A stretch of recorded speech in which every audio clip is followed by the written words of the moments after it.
Welcome to the Now You Know Akron podcast, brought to you by the journalists of beaconjournal.com. Each week, they will share their expertise on Akron and Summit County. Now, here's your host, Craig Webb.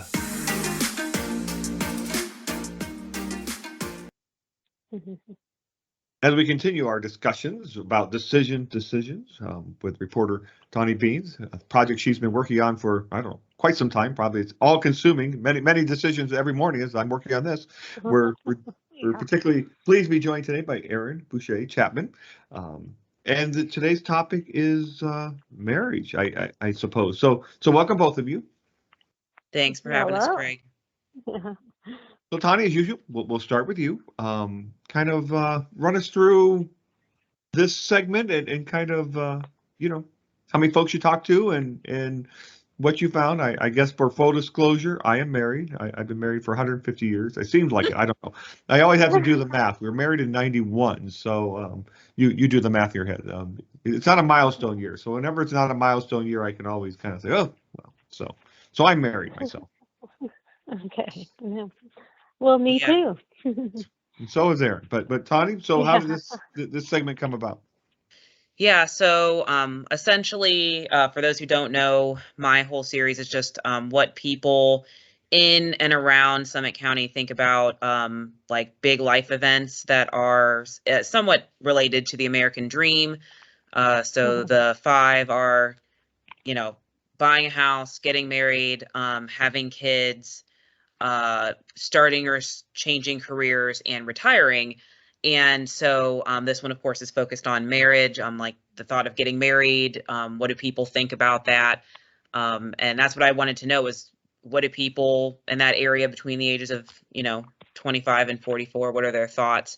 So with marriage, most of the things Erin's aware of this because I already talked to her about it. But, one of the things I wanted to know was what do these people think about the concept of marriage? Is it something that they're like, oh, it's outdated, I don't ever plan to get married? Or, is it like, oh, yes, everyone should get married, and every variation in between. So that's essentially what this whole segment of it is about, is just what people's opinions about it are, and they have any advice on it, stuff like that. So Erin, I understand you have unique circumstances. In your life. And so how long have you been married? We got married in 2007. Okay, very good. October 6th. I wanted to have a fall wedding because I love fall colors and all that fun stuff. And then, ironically enough, it was not fall like in November or October. I was like, why is it 90 degrees? This is not okay. And then my sister, who wanted a summer wedding, had the 90-degree wedding. Oh no, hers was cold. She had the cold wedding and I had a hot wedding when neither of us had actually been able to, make the weather happen. I had a huge thunderstorm the day of my wedding. It was like get ready to take outdoor pictures and the heavens opened up. I like to think it was like tears from heaven, or I guess that's funeral weather. I don't know. Maybe that's a wrong analogy. But so was it always your dream to get married? It's funny. Growing up, I don't know that myself that I like, oh, the American dream is to get married. I suppose I always thought I would get married. But for you, was it always kind of, did you always think you'd get married? Yeah, I always thought I would. I would say the difficult part was actually finding somebody that I wanted to get married to. Yeah. That's definitely part of it. So I don't want to get too personal, but I understand, you do have some health concerns and that kind of, that you're, we all have our unique stories, and in your case that kind of getting married was something that you really had to, talk to your potential partner. Well, we got married 4 months before I got diagnosed with MS. Okay. So that was the unhappy event, like, depending on who you talk to. Like, we were in a condo at the time, and when I got diagnosed like 4 months after we got married, and I was like, oh, I'm happy that I actually got to go on a honeymoon because I can't handle hot weather anymore at all. But So yeah, were the we symptoms had a fast? fantastic. I mean, it sounds like your No, MS symptoms kind of came on fairly rapidly, or uh, that's the thing is mine were kind of weird. I could see some of the indicators ahead of time, but like you kind of, when you're, we'll say 18 or so, like you're like, oh, it's gonna be better, it's gonna be better, and like, no, my vision was always bad. Like I always had glasses, and I was okay with that, and but when I found out I had optic neuritis, I was like, what does this thing mean? And then I went to an optic neurologist at the clinic, and he's like, I was like, do I have lupus? He's like, no, I think you have MS. I was like, so it was kind of like a, what? Like, what kind of answer is that? Like, okay, yeah. Well, I know, because I know when you go to an eye doctor for appointments, well, anytime, they usually dilate you, and then it messes up your vision anyway. So I had my brother drive me because I was nervous about driving with my dilated eyes, and then Frankie drove me, and then I'm sure I delivered very bad news to Frankie. and Brady is your husband, right? No, Frankie. I'm sorry, Frankie. That's my little brother. Okay. I say Okay. little, but he's like 5'8", so I could say he's little, but I'm 5 feet tall, so he's the youngest. So how did this Yeah. do for your marriage then? I mean, this is kind of one of those, I mean, for better or for worse, all right? I mean, rich or poor, sickness and health, but that can be a very defining moment in a relationship. And yours was fairly new at that point, being just, Yeah, freshly being married. that is true. It was well, for me, it was very unnerving. I can say happily, my husband basically says now, he's like, that's what the for sickness and health, like that's what that phrase is about.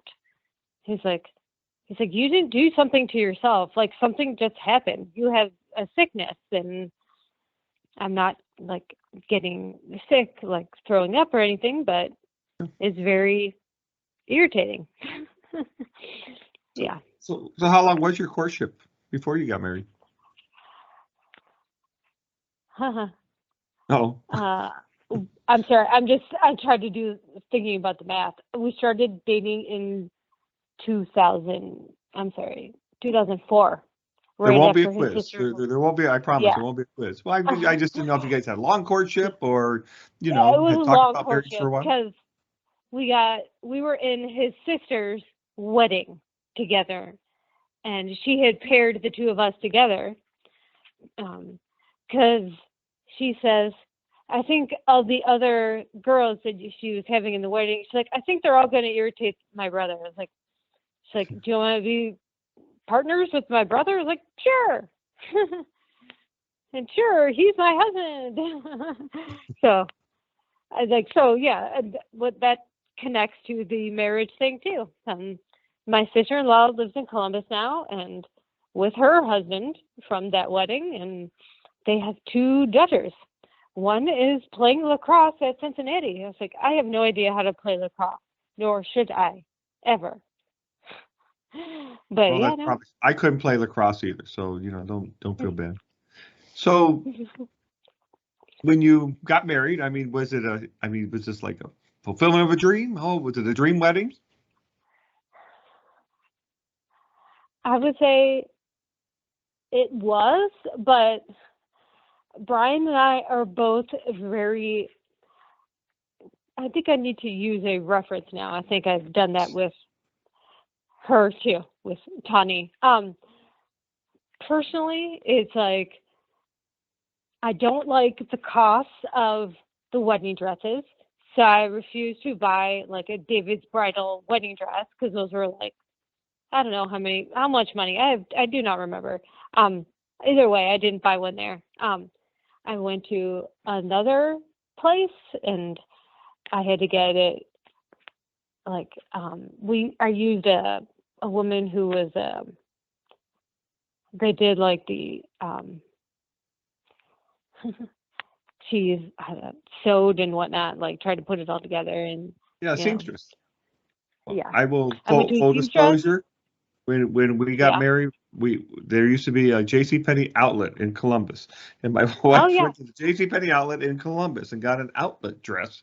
Was I believe our it. was her wedding dress. So that's Well, the yeah, best. because they're too darn much in general. Well, I know I got mine at like, I don't remember the name of the company that it was, but I went to a seamstress, and I would say the sad part was I got it taken up a little bit because other people are tall. But sorry, joke intended. But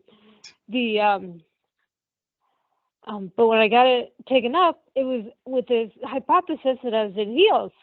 And then as soon as we finished the wedding, I took the heels off and just yeah. Then I had to go down to my toes, like on my feet and toes. I'm like, I should have gotten it taken up more.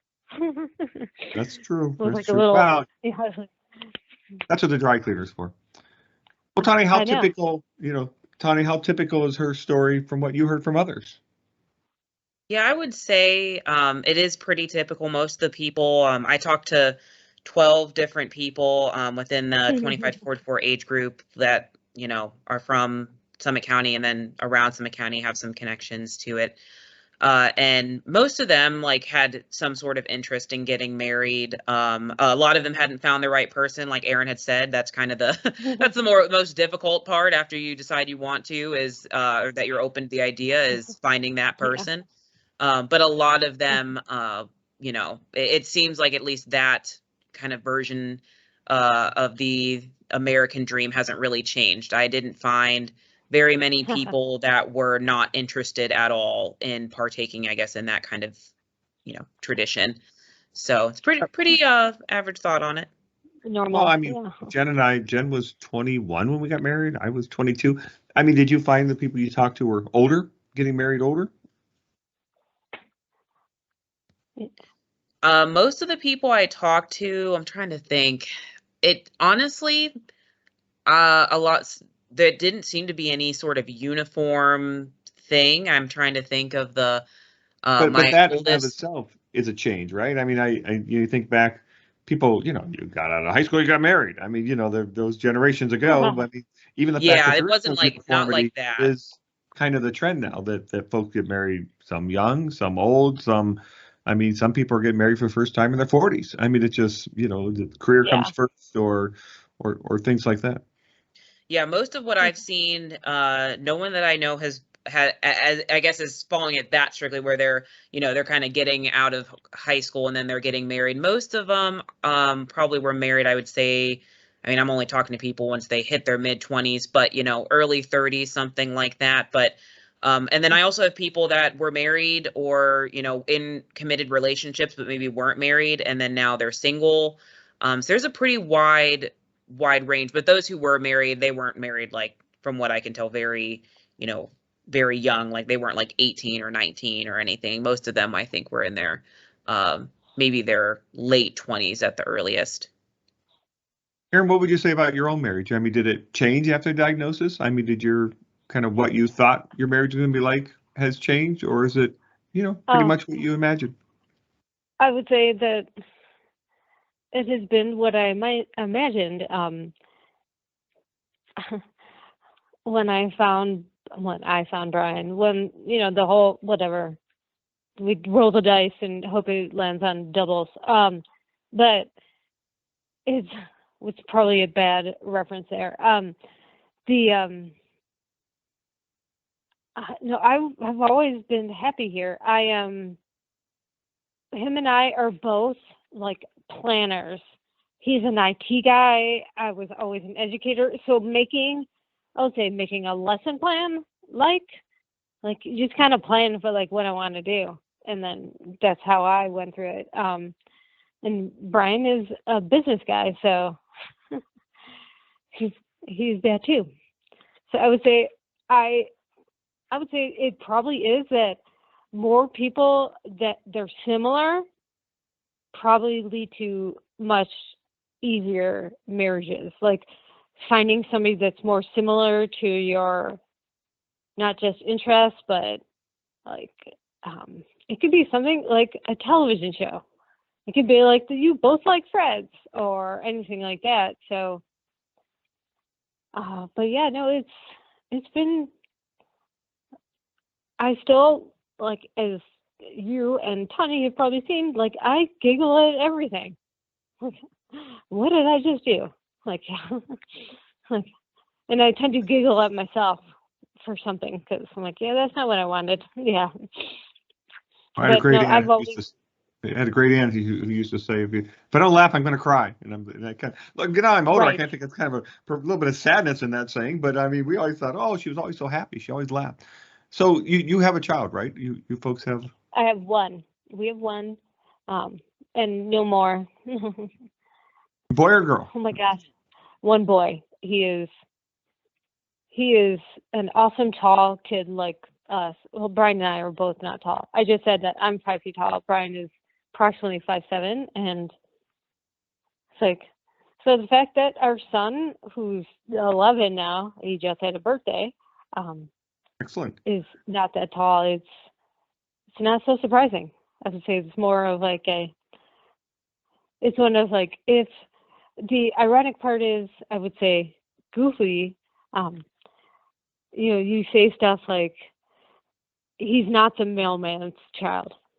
I would say, ironically, my grandfather was a mailman. So, No. and he was approximately 5'5", so there you go. Oh, So the genes have worked. Yeah. He's a mailman's grandson. And that's true. It all works out, right? Great grandson. Great grandson. Great grandsons. Yeah. So what's your thoughts on, what's your hope and wishes for your own son in terms of marriage and young, not young, find love, experience lots of relationships and meet lots of people? And what's your own thoughts looking in the crystal ball ahead for your own son? Oh, there's definitely no crystal ball here. But I would say I would just like to help him, like give him the opportunity to just like say what he's thinking. Like, do you like that? Like, I actually talked to him. Like, we actually talked to him. Like, do you want to do this? Or he, like, when he does we'll say, birthday party, and there's accidentally a girl invited to the birthday party, we don't even bring it up because he's also 11, and that is crazy. And then we each have our own computer in the house, and we can hear him like talking to his friends on the computer. He's like, and then I hear one of his friends saying, "Oh, parents." I was like, yeah, okay. So I'm actually more comfortable that they're irritated with their parents. It means they're paying attention. As a teacher, I'm just like, yeah, pay attention to your kids. Yeah. Well, we all just hope that everyone finds love, right? That everyone finds happiness. Exactly. And we all have to, like you think somebody is good, and then you find out it's definitely not. Or I watch way too many Law and Orders to find out like how many people like will disguise their true personality away from anybody. So I suppose Law and Order is better than Criminal Minds to find a potential spouse, right? I mean, we don't want to use that. Well, I want to thank you both for joining us today, and this has been a great conversation. And Thanks. congratulations on your finding your happiness. Yeah, we are hitting our 15th anniversary this fall. Excellent. Well, thank you both. All right. Thanks for having us, Craig. Thanks.